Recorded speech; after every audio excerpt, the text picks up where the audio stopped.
UK-യിലെ ദേശീയ ആരോഗ്യ രക്ഷാ സംവിധാനമാണ് നാഷണൽ ഹെൽത്ത് സർവീസ് എന്നറിയപ്പെടുന്നത്. എല്ലാ പൗരന്മാർക്കും സൗജന്യമായി മിക്കവാറും എല്ലാ ആരോഗ്യ സേവനങ്ങളും നൽകുന്ന ഒരു വ്യവസ്ഥയാണ് അത്. ആ NHSൽ ഈയിടെയായി ജനിച്ചു വീഴുന്ന എല്ലാ ശിശുക്കൾക്കും ചിക്കൻ പോക്സ് വാക്സിൻ സൗജന്യമായി നൽകാനുള്ള തീരുമാനം എടുക്കുകയുണ്ടായി.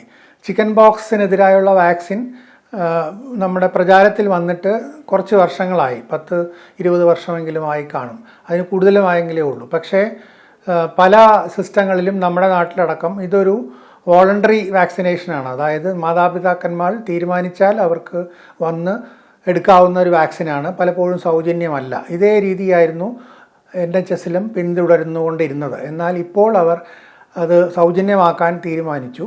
എല്ലാവർക്കും നിർബന്ധമായി എല്ലാ കുട്ടികൾക്കും കൊടുക്കാനും തീരുമാനിച്ചിരിക്കുകയാണ്.